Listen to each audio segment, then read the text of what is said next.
Lecture 2 chapter 6 magnetic flux. So magnetic flux के लिए अगर हम देखें तो यहाँ पे हमारे पास है एरिया ए एंड उसमें से पास होता हुआ हमारे पास है मैग्नेटिक फील्ड बी। तो इसके लिए अगर हम मैग्नेटिक फ्लक्स देखेंगे तो क्या आएगा, तो मैग्नेटिक फ्लक्स को हम लिखते हैं फाई बी से एंड वो क्या आएगा बी ए कॉस थीटा। तो ये बी क्या है, तो कि मैग्नेटिक फील्ड है एंड ये ए क्या है, एरिया की जिस एरिया से ये हमारा मैग्नेटिक फील्ड बी पास हो रहा है। तो उसके लिए मैग्नेटिक फ्लक्स होगा फाई बी इक्वल्स टू में B A cos theta and ये जो थीटा है वो थीटा क्या होगा, तो कि थीटा जो है वो ये magnetic field and area in दोनों के बीच का एंगल होगा।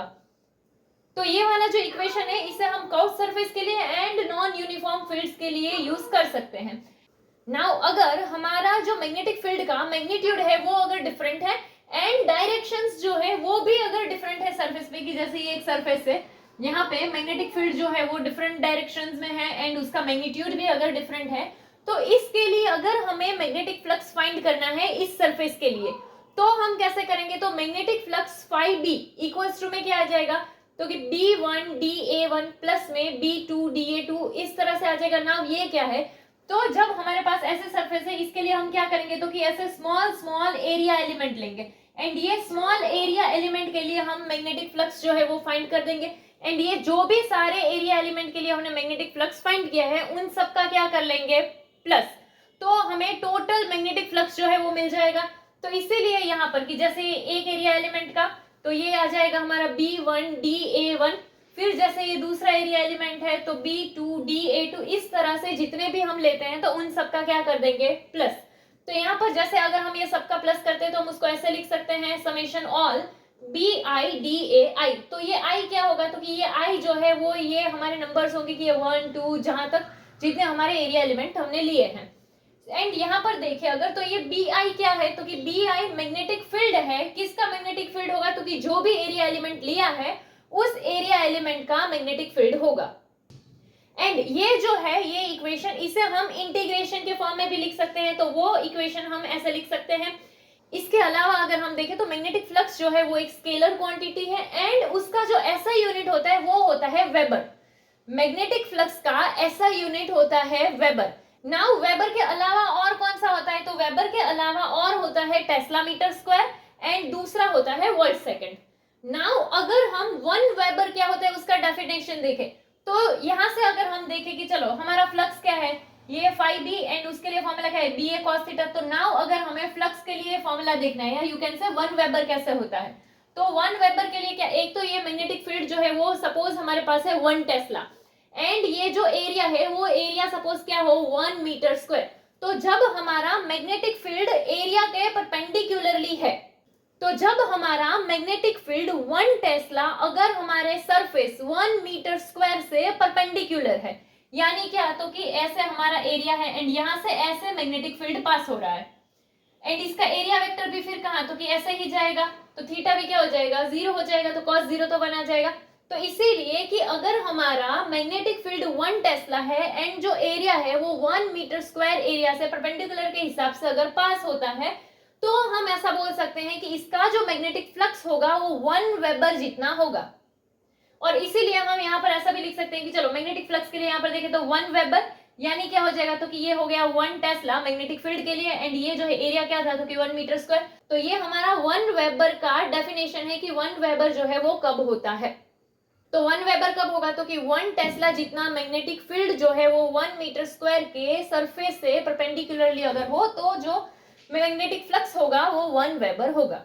नेक्स्ट, जब area vector and magnetic field के बीच का जो एंगल है वो एक्यूट हो उस टाइम पे मैग्नेटिक फ्लक्स जो है वो पॉजिटिव होता है एंड जब एंगल जो है वो ऑब्ट्यूज हो तो मैग्नेटिक फ्लक्स नेगेटिव होता है। जैसे यहाँ पर अगर हम देखें तो यहाँ से ये जो है हमारा मैग्नेटिक फील्ड है, सो यहाँ पे कि ये जो मैग्नेटिक फील्ड है एंड अगर हम इसके लिए देखें तो इस सरफेस का एरिया वेक्टर कहाँ, तो कि ऐसे जाएगा क्योंकि सरफेस है उससे परपेंडिकुलर एरिया वेक्टर जाएगा तो वो इस साइड जाएगा एंड मैग्नेटिक फील्ड का डायरेक्शन भी ये है। तो यहाँ पर दोनों के बीच में एंगल कितने का हुआ 0 का हुआ, तो थीटा इक्वल्स टू 0 होगा। अभी मैग्नेटिक फ्लक्स है, मैग्नेटिक फ्लक्स के लिए फॉर्मूला हमारा क्या था, तो कि बी ए कॉस थीटा ऐसा था। तो यहाँ पे अगर हम देखें तो थीटा जो है वो 0 है यानी cos 0 आएगा एंड cos 0 का वैल्यू क्या होगा 1, तो इसीलिए जो मैग्नेटिक फ्लक्स मिलेगा वो क्या होगा फाई इक्वल्स टू बी ए आ जाएगा। फिर अगर हम यहाँ पर देखें तो यहाँ पर क्या है, तो कि थीटा जो है वो एक्यूट एंगल है, यानी कि जैसे देखो ये वाला जो है इसमें क्या था,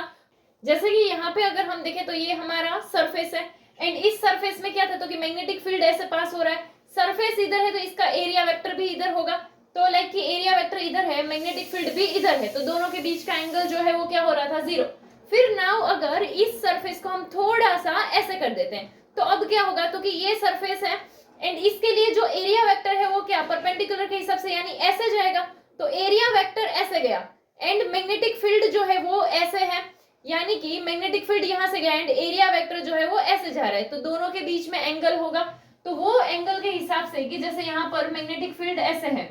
ठीक है, एंड एरिया वेक्टर ये है, तो ये मैग्नेटिक फील्ड हो गया एंड ये एरिया वेक्टर हो गया, तो दोनों के बीच में एंगल कितने का, थीटा हो गया। तो यहाँ पर ये सपोज एक्यूट एंगल है, तो इसीलिए थीटा जब एक्यूट एंगल होगा तो ऑब्वियसली जो है कॉस थीटा में अगर हम देखें तो कॉस का वैल्यू क्या आएगा, एक्यूट में पॉजिटिव ही आएगा, तो इसीलिए यहाँ पर जो फ्लक्स मिलेगा वो क्या होगा, बी ए कॉस थीटा के हिसाब से होगा, जो भी एंगल होगा उसका जो वैल्यू आएगा उसके हिसाब से।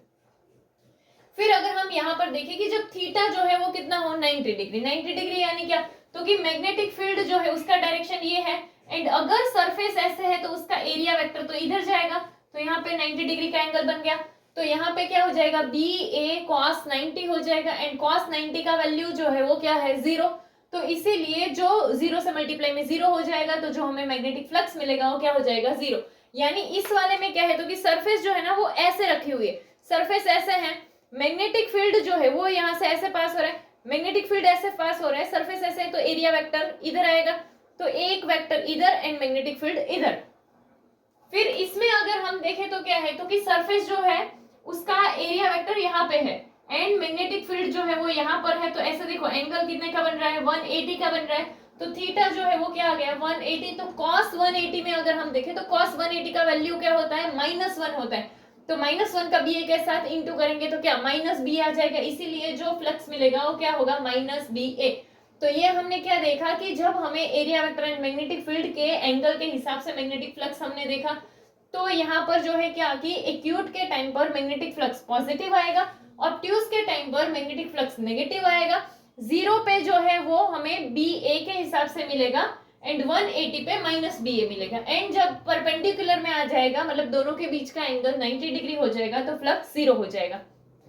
मैग्नेटिक फील्ड इंटेंसिटी अगर हम देखें तो उसमें क्या होगा, तो कि अगर हमारे पास कोई भी यूनिट एरिया वाला एक 1 टर्न का लूप है एंड उसमें से पास होती हुई मैग्नेटिक फील्ड लाइंस के नंबर्स जो है उसे हम क्या बोलते हैं, मैग्नेटिक फील्ड इंटेंसिटी। यानी कि अगर हमारे पास कोई भी यूनिट एरिया वाला एक लूप है एंड उस लूप में से मैग्नेटिक फील्ड लाइंस पास हो रही है, तो ये जो number of magnetic field lines pass हो रही है उसे हम बोलते हैं मैग्नेटिक फील्ड इंटेंसिटी।